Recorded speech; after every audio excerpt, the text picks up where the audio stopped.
Just a note up front. We're talking about pornography in this episode and also sexual abuse.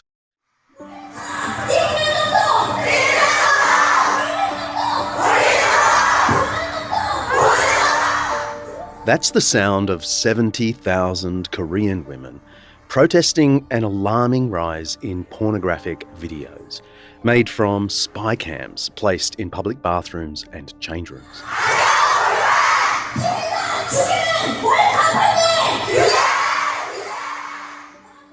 But for every voice decrying the evils of pornography, there's another that says it's healthy, part of our freedom of expression. It's sex positive.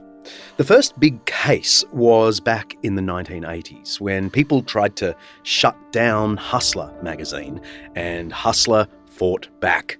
That's the basis of the film The People versus Larry Flynt. I'm not trying to convince you that you should like what Larry Flynt does.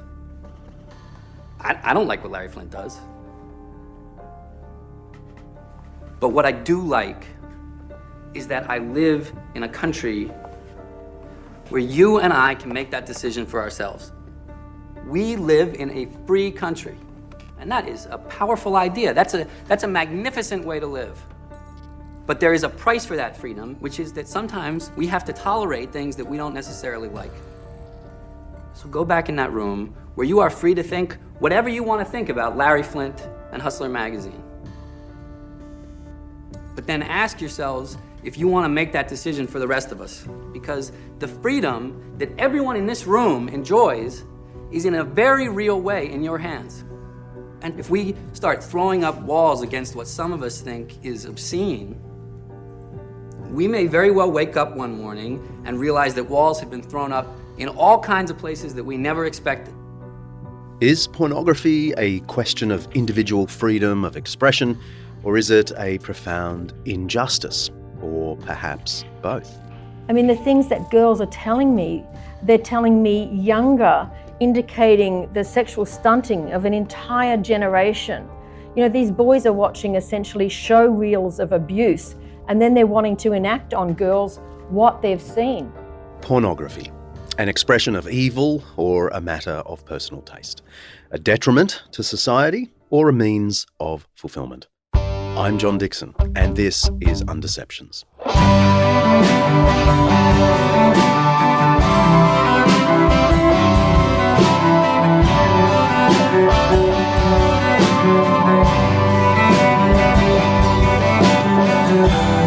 Undeceptions is brought to you by Zondervan Academic's new commentary on the Book of Exodus by Christopher Wright. I love that guy. Every episode at Undeceptions, we explore some aspect of life, faith, history, culture, or ethics that's either much misunderstood or mostly forgotten. With the help of people who know what they're talking about, we'll be trying to undeceive ourselves and let the truth out.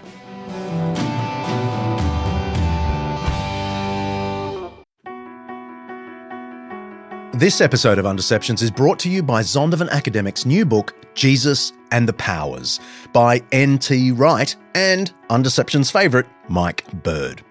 Should Christianity have anything to do with politics? I mean, you could argue that Christians have done more harm than good once they get a whiff of power. Mike Bird and N.T. Wright address this question and other questions in this magnificent overview of the political implications of the Christian faith and the Church's historical engagement with the powers and principalities.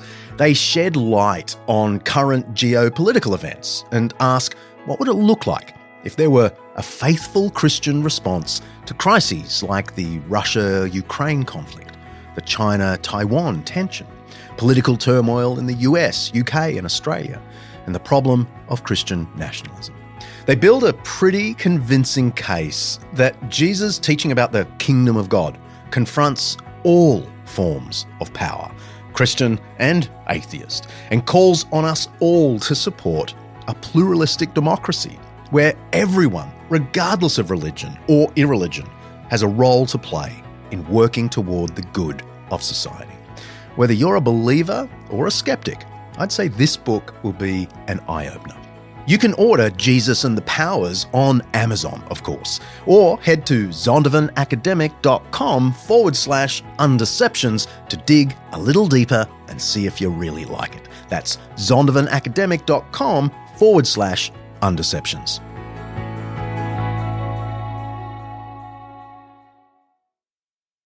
MasterCard said on Sunday it was investigating allegations against Pornhub.com after a New York Times opinion piece said many videos posted on the adult website depicted child sexual abuse. On December 4, 2020, a New York Times opinion piece titled "The Children of Pornhub" put the world's biggest porn distributor on notice. The author, Nicholas Kristof, detailed the disturbing proliferation of harmful videos on the site, videos made at the expense of trafficked and abused girls. In response, MasterCard and Visa announced they would conduct independent investigations into their relationships with Pornhub and subsequently announced they would cease processing payments for the porn giant. This was a real hit for Pornhub and a victory for grassroots campaigns like Collective Shout, who've been publicising Pornhub's practices for years. Well, I would describe Pornhub as really the mother of all porn dispensers. It's the largest porn hosting platform in the world and tragically popular with teenage boys. That's Melinda Tankard-Reist. She's an author, media commentator, and advocate for women and girls. For years, she and her team have confronted sexualization, objectification, the harms of pornography, sexual exploitation, trafficking, and violence against women. She's the author of 6 books, including Big Porn Inc., exposing the harms of the global pornography industry. Melinda has no love for Pornhub. Its genres include some of the most violent content you could ever see, but, perhaps just take my word for it. Sadism porn, rape porn, incest themes, teen, barely legal. It's become increasingly brutalized and callous. It presents women as existing for male gratification, but increasingly violent and sadistic. And we're part of a global campaign against Pornhub that was started by a colleague of ours at Exodus Cry. And there's been a remarkable response, 2 million signatures to a global change.org petition exposing the trafficking of girls, exposing rape content, exposing videos filmed without consent, including videos of underage girls, exposing the extreme racism on Pornhub. Here you have Pornhub supporting Black Lives Matter, at the same time eroticizing historic racist tropes. You have genres of slavery porn, you have genres of Nazi porn, of Jewish women being violated in places depicting concentration camps. We say, how is it possible you can have a global outcry against racism, and justly so, at the same time Pornhub, which is owned by MindGeek, which has its headquarters in Canada, allows all of this, not only allows it, but facilitates it and promotes it, harmful ideas, normalizing and sexualizing extreme violence against women. We talk a lot about respectful relationships. We talk a lot about consent. We've had the Me Too and its time campaigns, but a platform like Pornhub is undermining those campaigns. It's eroticizing cruelty and degradation and the submission of women. The research tells us that pornography contributes to harmful attitudes. It contributes to young men being more tolerant of sexual harassment and sexual violence. The research says that this type of porn desensitizes men and boys to sexual cruelty. Now, at a time when we have an epidemic of violence against women, Why does Pornhub get a free pass to profit from the extreme suffering of women and girls around the world? The decision by Visa and MasterCard to stop processing payments to Pornhub certainly is good news to Melinda, but she reckons the fight is far from over. The battle continues in our schools and unis, in corporations, among our elected officials, and in our homes, as well as in our brains. There's a bit of research on the effect of porn on the brain, and the evidence is mixed. A study by the Australian Research Centre in Sex Health and Society said it found that pornography enabled sexual confidence and positive community formation, especially for LGBT people. However, a 2007 study published in the American Journal of Medicine found that the sex lives of 18 million men over aged 20 were negatively affected due to excessive porn viewing. Then there's a recent study by the Kinsey Institute. Yes, I know the history of the eponymous Alfred Kinsey. Google it if you don't. It showed that people who use technology for sexting or webcamming gained a sense of emotional connection, as well as sexual gratification from this contact.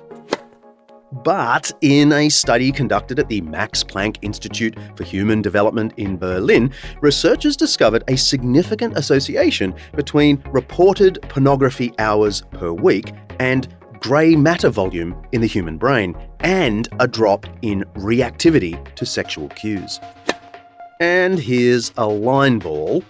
A study published in the Archives of Sexual Behaviour looking at Norwegian use of pornography found that couples who use pornography together tended to enjoy a more permissive erotic climate. But where only one person in the couple did, men who used porn were likely to experience problems with arousal, and women who used porn were likely to have increased negative self-perceptions.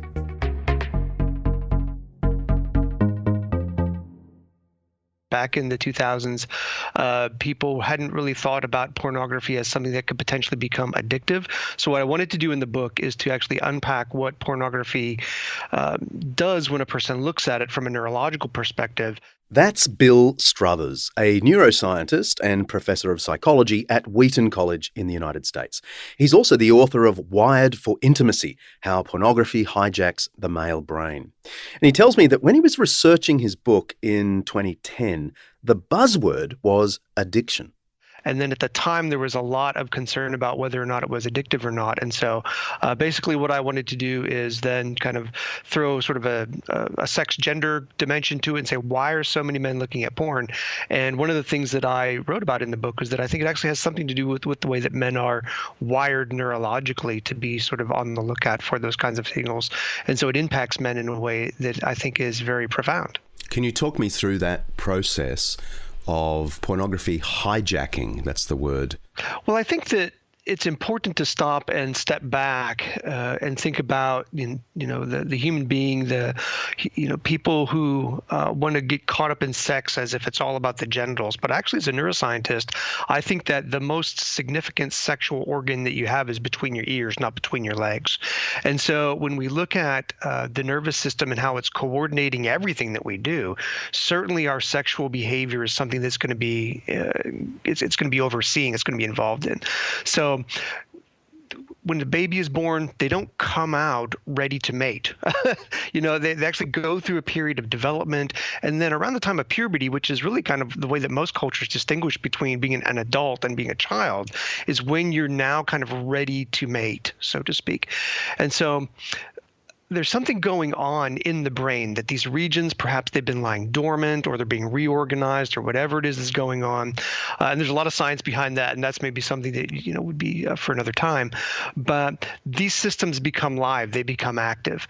So there's a neurological dimension to the way that we kind of think about our sexuality, not just about our motivations, about the reasons why we do it, but the things that we look for. And then when we're activated, do we respond in such a way? Do we see that attractive person who really sexually arouses us? And do we roll the dice, so to speak. Do we go and see if they're interested in us or not? And if they are, then how does that play itself out? And do we actually go home with each other, so to speak? So for me as a neuroscientist, that's really what I'm interested in.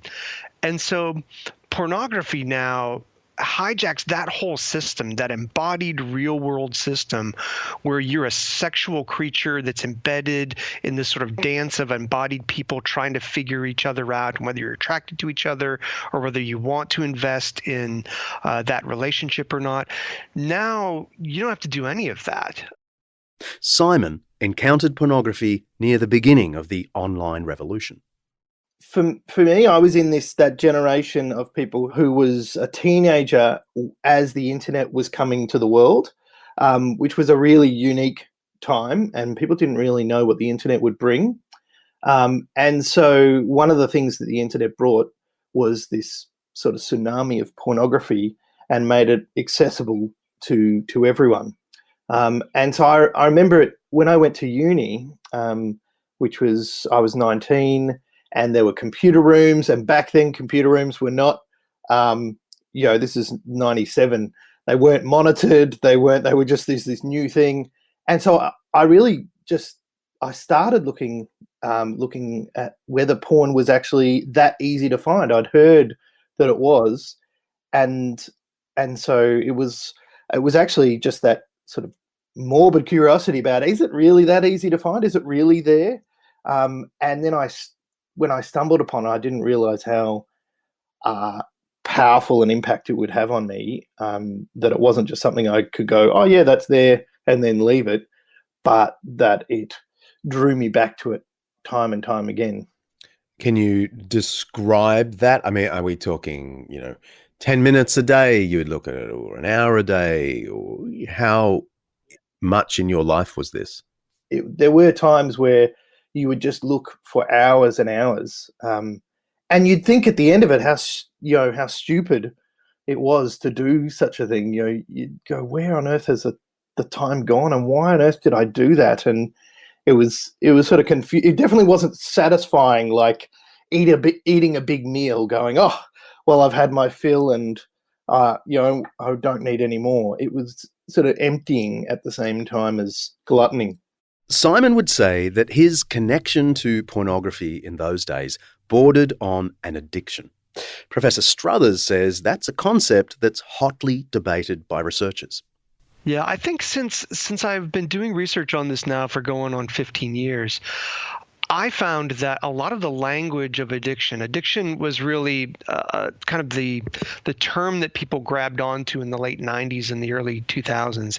I think a lot of that is down to the technology that was available at the time. In the late 90s, early 2000s, people were beginning to get broadband internet, and people were really being able to kind of get lots of pictures or moving pictures, right now, clips and movies.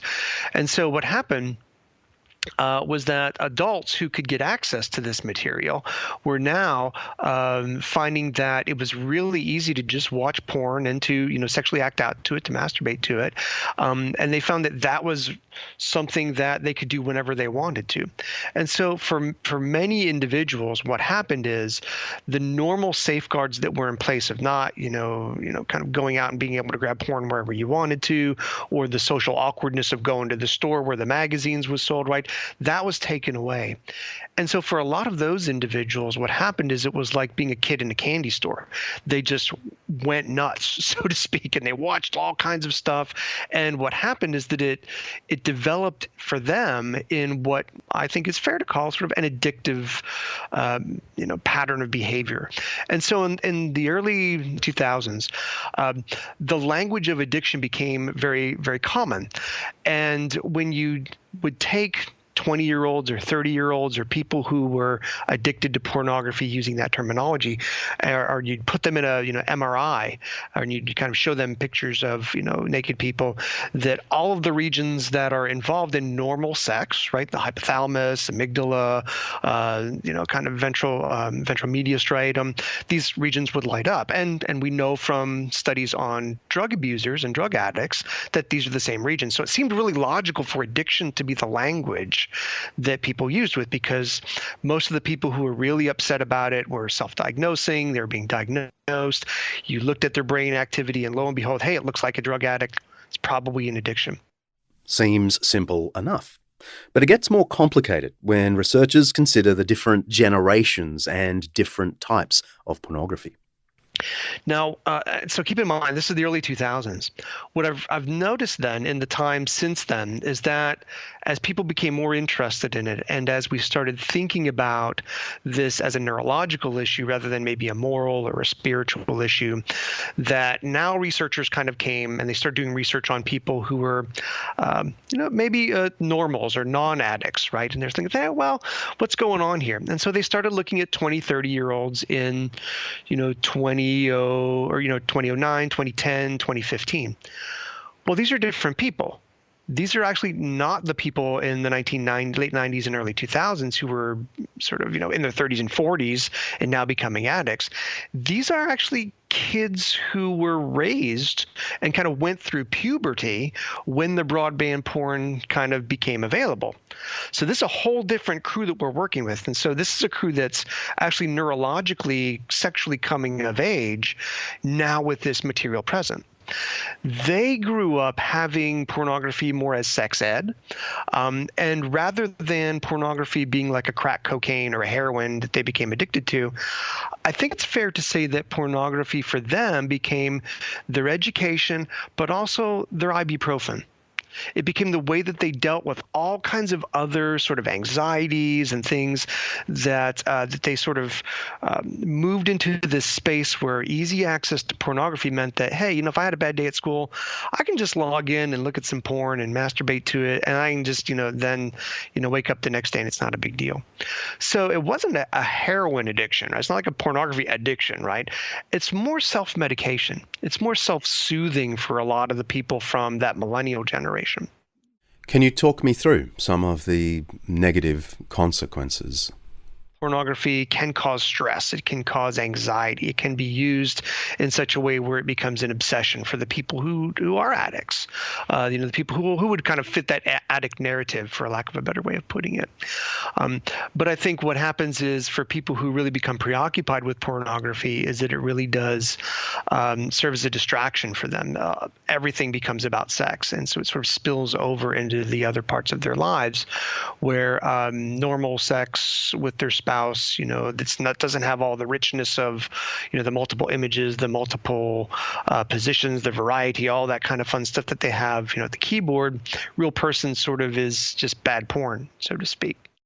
For Simon, pornography was becoming a serious problem for cultural reasons as much as neurological ones. Simon is a Christian, and like many Christians, he saw the struggle against pornography in a very different light. It was a sin in a category all of its own, he felt. What made it more difficult was that Simon was a youth minister in his church, and he didn't feel he could share his struggle with anyone. Yeah, I think I had the wrong belief that a Christian shouldn't or doesn't struggle with this, that a Christian couldn't. And so for me to be captured by this created a real sort of fracture in my spiritual walk. And so it's something I felt like I had to keep hidden. It would, or if it ever was talked about, it had to be something that I was on top of and fighting. I couldn't actually admit to myself that this was something that there was a part of me that loved and a part of me that hated it, where I knew I had to fight it, but I couldn't admit that to anyone.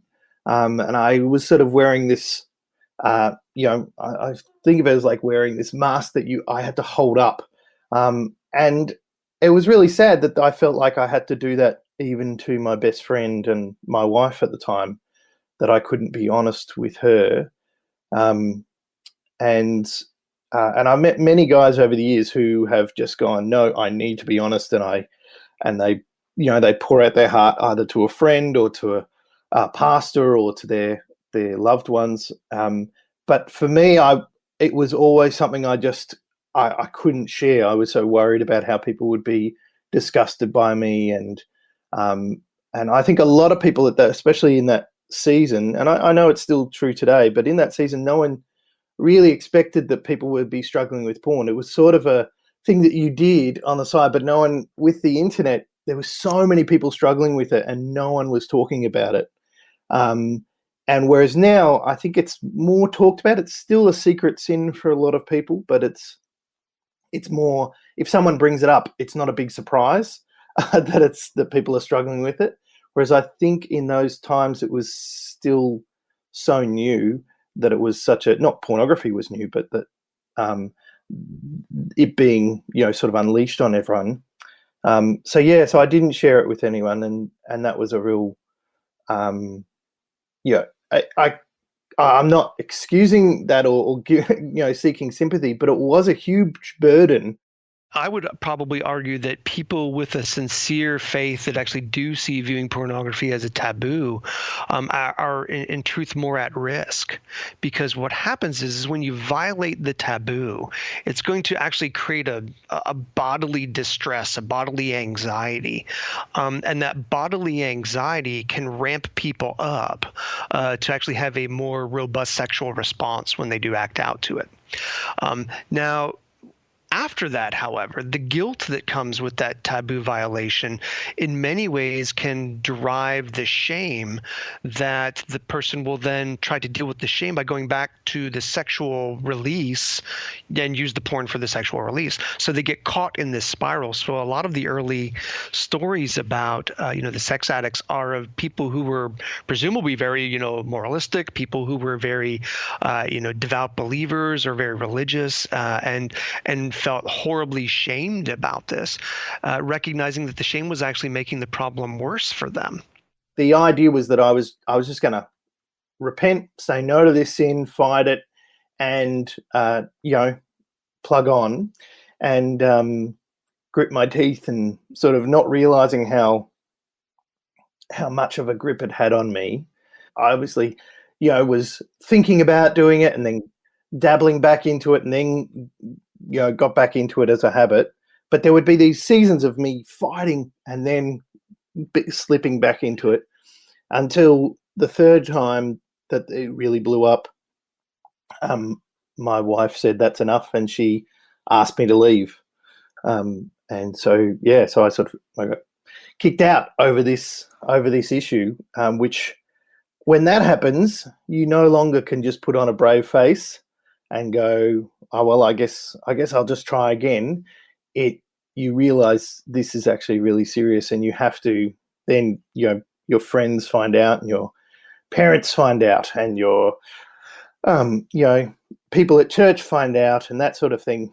And so that was when it all really exploded, and I realized I actually need help.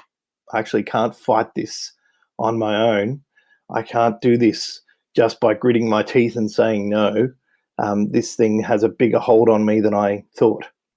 That realization was 15 years ago. Thankfully, Simon eventually found support in a group of Christians, and it was a safe harbour. Professor Bill Struthers says that parts of Simon's story, particularly the shame and anxiety around porn, are, for better or worse, becoming less common. So many people actually just don't see it as a problem at all. They don't feel bad. They don't feel guilty about it when they do it. I think that's just a different problem. I think you sort of,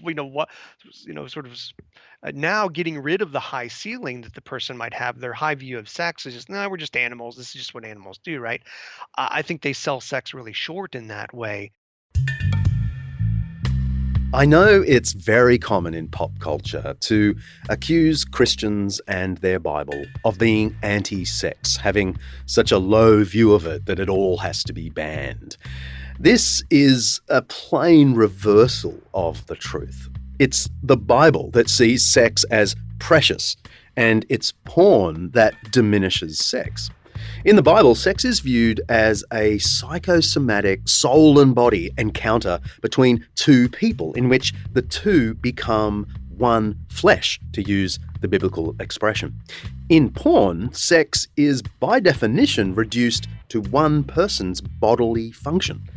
You don't really need a moral framework for bodily functions like sneezing, scratching yourself, or going to the toilet. But for precious things, you do need a framework. It's a bit like the rules in the Dickson home around my precious handmade Taylor guitar. The instrument is so valuable, there are rules about who's allowed to play it and how you position it when it's not being played. The approach of, sure, play the Taylor, lend it out, just don't hurt anyone with it, doesn't really reflect the value of the thing. But here's the paradox. By making sex cheap, it becomes a commodity. And where there's a commodity, there's big money to make. That's the business model of the multi-billion-dollar commodification of sex that is the porn industry. More after the break.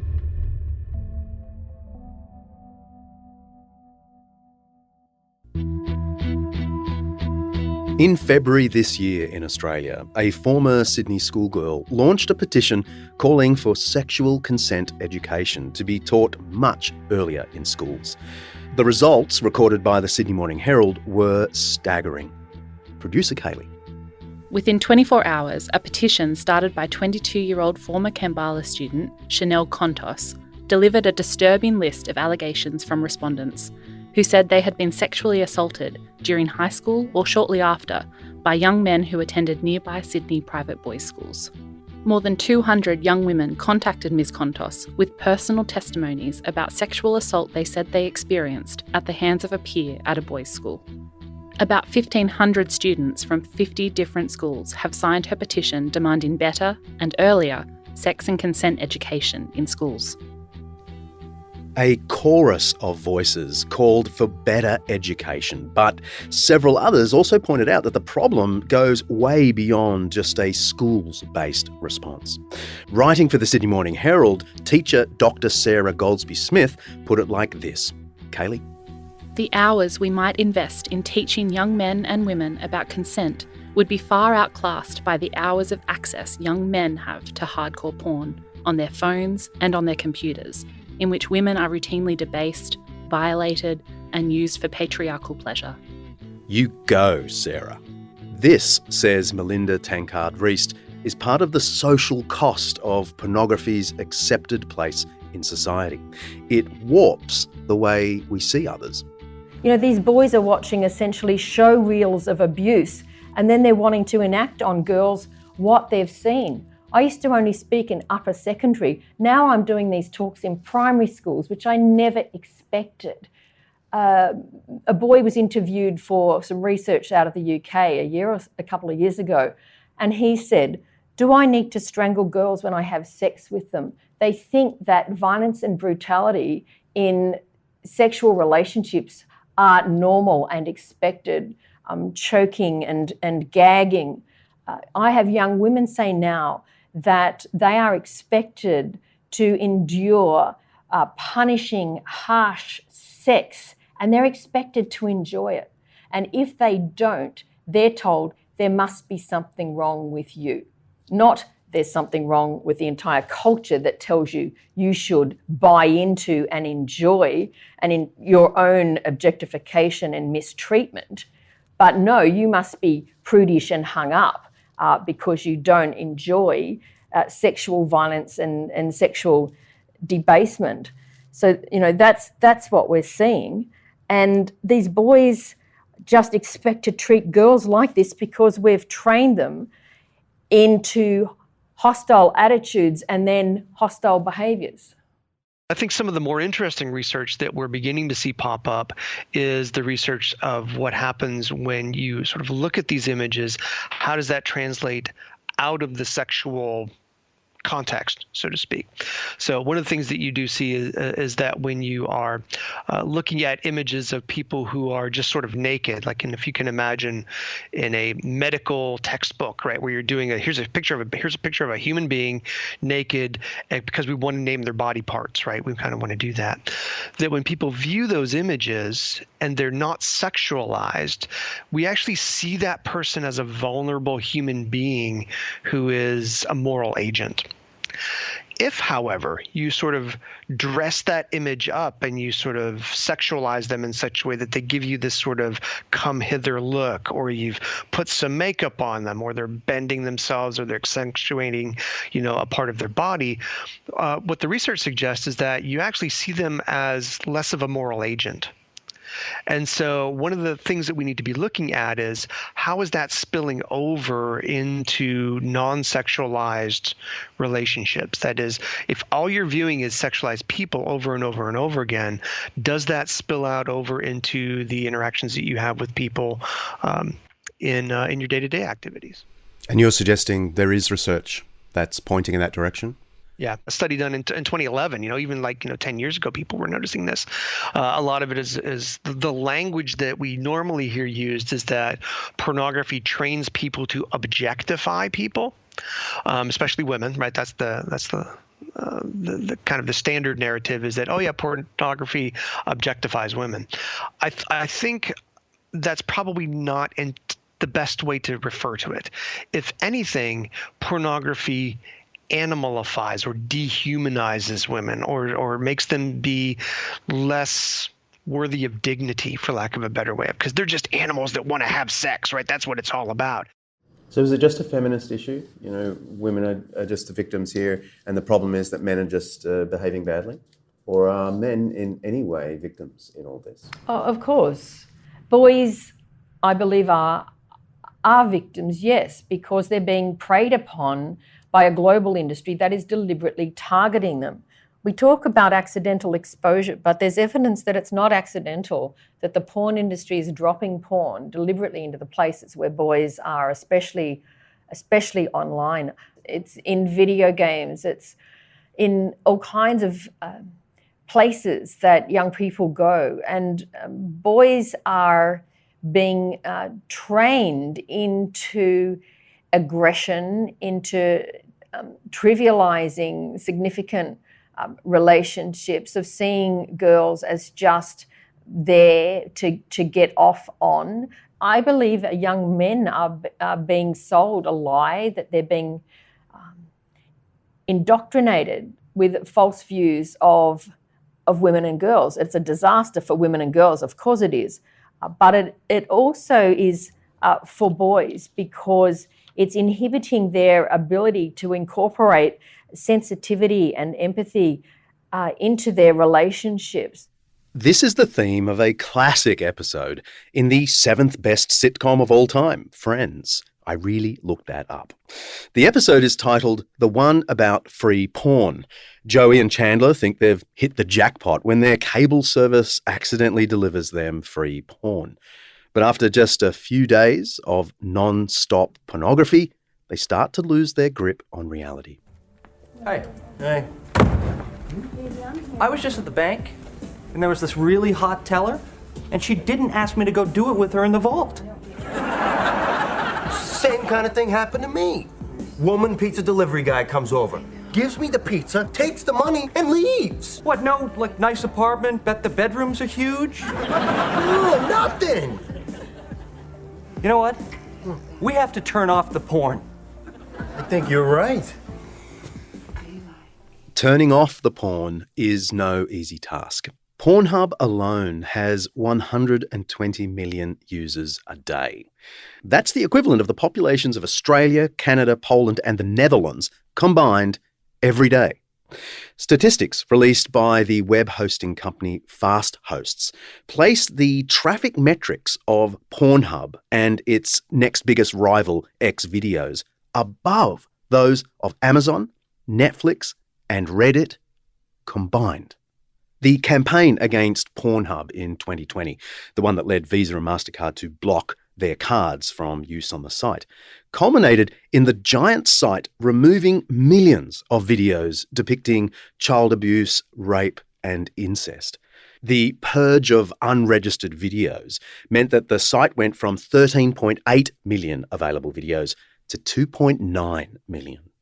Melinda Tankard-Reist says that was an enormous win, but there's still 2.9 million videos.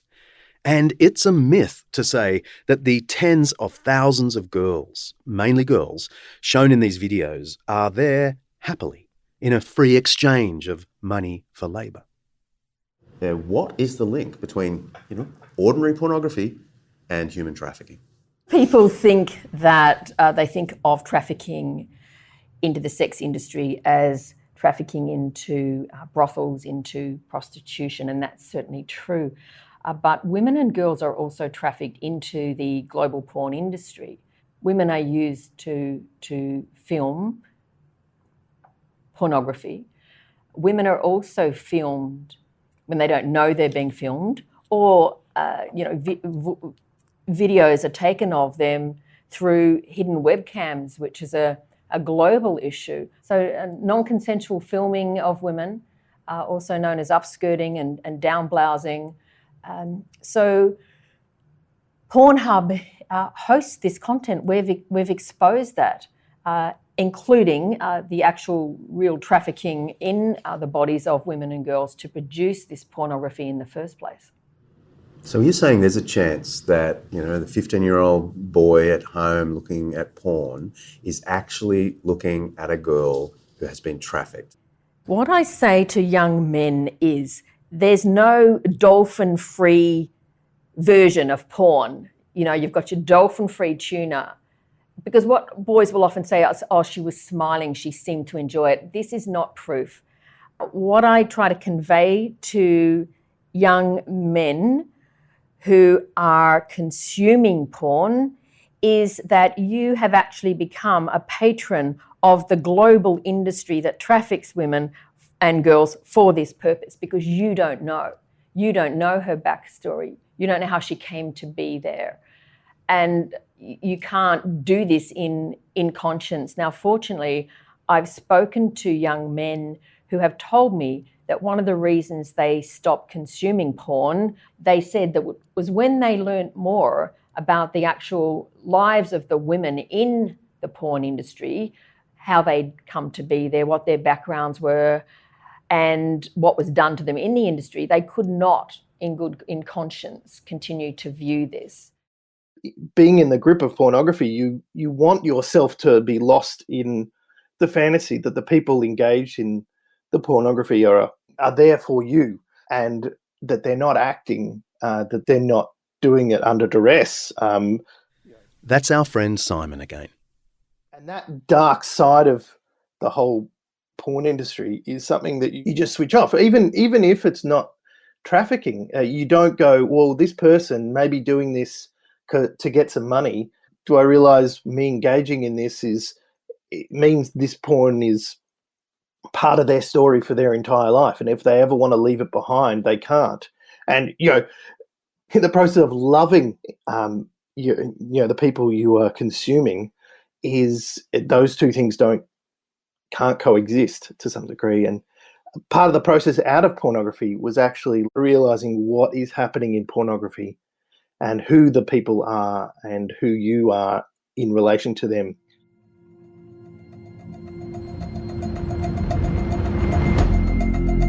Here's the other thing about porn.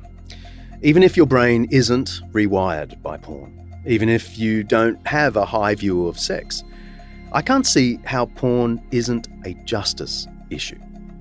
We rightly condemn racism because it refuses to give due dignity to a fellow human being made in the image of God. Or if you prefer the more secular version in the UN Declaration of Human Rights, recognition of the inherent dignity and of the equal and inalienable rights of all members of the human family is the foundation of freedom, justice, and peace in the world. Justice is about paying respect to those who are your equals and treating them like it. This is why so many of us fight against economic inequality too. I don't just mean the natural disparities between the rich and the not so rich. I mean the perverse inequality, where people through no fault of their own sink into starvation and easily preventable diseases. No one who believes in the equal dignity of all humans can be comfortable with that. Here's the thing. Porn reduces another human being to a two-dimensional object of my pleasure. It is unjust. It's impossible to view that woman or man on the screen as your equal and then fantasize as you like about them as you bring yourself to an orgasm. Even if the person on the screen isn't a victim of trafficking or of harsh conditions to make ends meet, porn by definition objectifies, demeans, and dehumanizes another human being. The Apostle Paul in the New Testament has this deeply humanizing way of urging his protege, Timothy, to honor women in his congregations. He says, treat younger women as your sisters with absolute purity. Think of every person on the screen in front of you as your sister, your brother, as someone invested with dignity, and porn becomes illogical and unjust.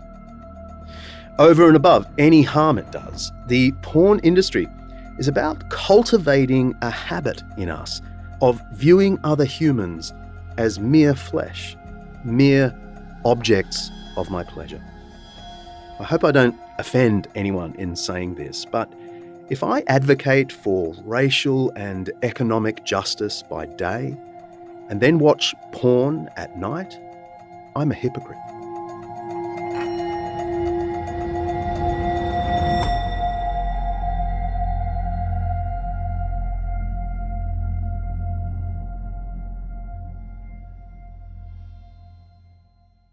We press on in these global campaigns, and just this year we have had so many victories. We had a massive win against the huge global shopping e-commerce platform Alibaba after we exposed the sale of child sexual abuse dolls.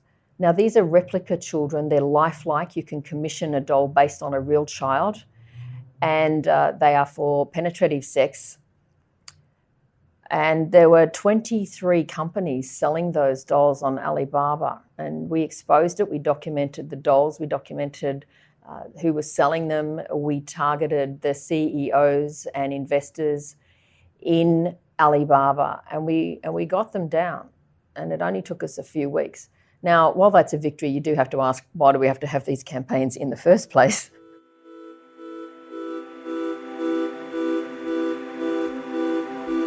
Let's press pause. I've got a 5-minute Jesus for you. In the Judeo-Christian tradition, sex has been seen as the sign and seal of the self-giving of one human being to another. More than pleasure, more than procreation, sex is sacred in the sense that it symbolizes and achieves oneness between two individuals. The first reference to sex in the Bible emphasizes this. A man leaves his father and mother and is united to his wife, and they become one flesh, Genesis 2:24. In the New Testament, the Apostle Paul likewise says that illicit sex still creates a kind of illicit oneness. Do you not know that he who unites himself with a prostitute is one with her in body? 1 Corinthians 6:16. Even the frequent euphemism for sex used throughout the Old Testament, to know a woman, is suggestive of this same point. People sometimes make fun of the quaint terminology, to know her in the biblical sense. But the Bible's choice of word isn't prudish. Indeed, Scripture is frequently more open about sexual extravagance and deviance than polite secular society today. This word underlines the intimacy-creating nature of intercourse. In an ideal setting, one comes to know a partner in a profound way through sexual intimacy. It's a point we can now describe in scientific terms, as sexual health research stresses the bonding hormones released with sexual encounters. The mental and spiritual dimensions of sex are stressed in Jesus' transposition of the 7th commandment, the commandment against adultery. True to form, he takes the law of Moses to a surprising level. You have heard that it was said, you shall not commit adultery. But I tell you that anyone who looks at a woman lustfully has already committed adultery with her in his heart. Matthew chapter 5, verses 27 and 28. There's something to notice here to rightly feel the force of Jesus' remarks. The English adverb lustfully here could imply that a mere feeling of arousal in the presence of another person is wrong, is even adultery. But in the original Greek, this is what's called a purposive clause, not an adverbial expression. It literally reads, "Whoever looks at a woman in order to lust for her." Not just looks at a woman lustfully, looks at a woman in order to lust for her. The issue is not the feeling of arousal caused by noticing someone is attractive. It's not referring to a passing erotic thought. Jesus is talking about intending to look at someone in order to satisfy your desire. The reference here is to nursing desire, directing desire, aiming to fulfill desire.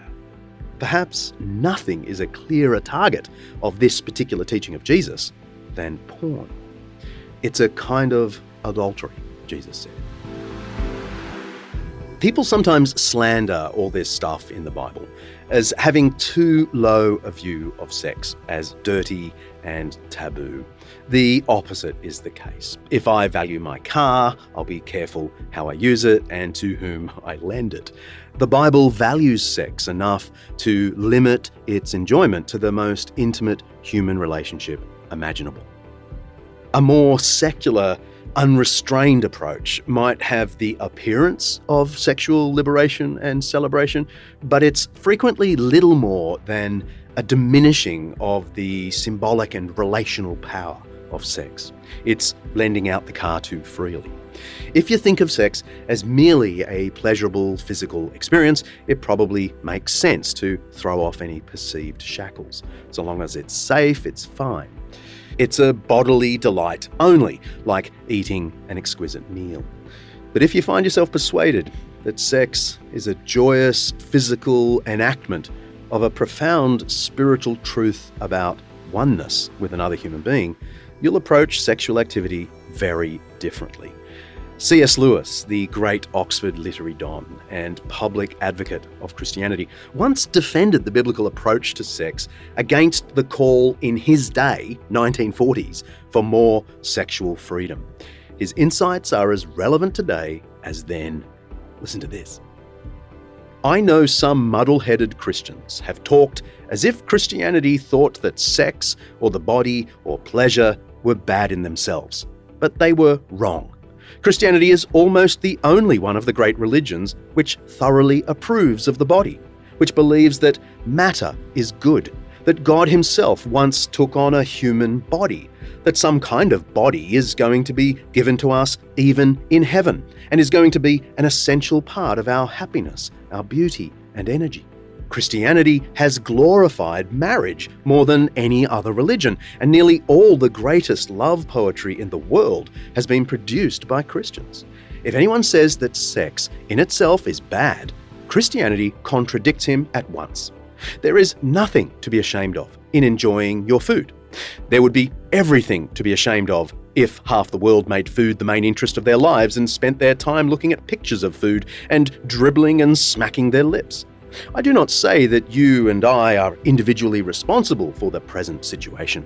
Our ancestors have handed over to us organisms which are warped in this respect, and we grow up surrounded by propaganda in favour of unchastity.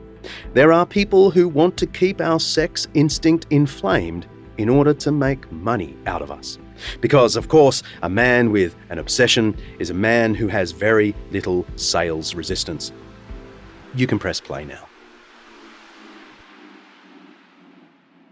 This campaign isn't run by people who are anti-sex. In fact, it's quite the opposite. It's people who think that sex is actually really great and shouldn't be misused in the way it is for profits of the global ejaculation industry, a global industry which trades in the degradation of women.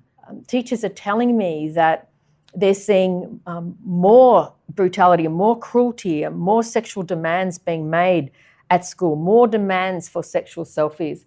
I was told about even a faith-based school in Western Australia where the first day back post-COVID, the girls were greeted to photocopies of boys' penises on their school lockers. And this is at a Christian school. Another school told me that there's a new game going around. It's called the Boner Game, and this was being played by Year 9 students, where the boys invite the girls to lap dance them, and the boy that's the last to get an erection is the winner of the game. How will they know that there's another way to live and to be in the world? How will they understand authentic human connection and intimacy when porn is their formative environment, when porn is their primary sex educator? The problem with online pornography is that it's sexual intimacy junk food. You're basically just feeding yourself on stuff that's been super refined and taken out of its proper context, right? This is not something that's really going to nourish you. If anything, you're going to only prefer super sweet things. You're only going to prefer the kind of stuff that you're putting into your system, so to speak. So you're going to want intimacy that looks like the porn that you're viewing. And that's just junk.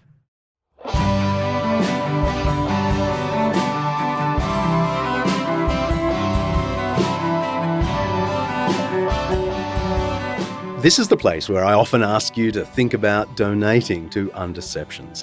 But today, can I ask you instead to go to collectiveshout.org and give to Melinda and the team. They are doing amazing work in combating the pornification and objectification of women and girls. They're not a Christian organisation specifically, though Melinda herself is a strong believer. They're just fighting for justice, for a culture where women get the dignity and respect they deserve. That's collectiveshout.org. By all means, though, head to undeceptions.com and check out the huge library of bonus material. And while you're there, send us a question by audio or just by typing, and I'll try and answer it in a future episode. Next episode, we're talking about finding God in the silly little things. See ya. Undeceptions is hosted by me, John Dickson, produced by Kaylee Payne and directed by Mark Hadley. Editing by Nathaniel Schumack. Special thanks to our series sponsor, Zondervan, for making this Undeception possible. Undeceptions is part of the Eternity Podcast Network, an audio collection showcasing the seriously good news of faith today. Brought to you by the Eternity Podcast Network. Episode 43, Editorial 20, in 3, 2... This is a theme of a classic episode in the 7th best sitcom of all time, Friends. I really looked that up. Kaylee, don't give me that look. The 7th best sitcom. That's actually... Seinfeld. Yeah, Seinfeld was number 1. The Simpsons is above it too. Is Frasier in it? No, not above Friends. Hey, just while John Dickson is out of the room, here are the 7 most popular sitcoms of all time. Number 7, Friends. 6, The Simpsons. 5, The Andy Griffith Show. Number 4, All in the Family, whatever that is. 3, I Love Lucy. 2, MASH. And number 1, of course, Seinfeld. See ya.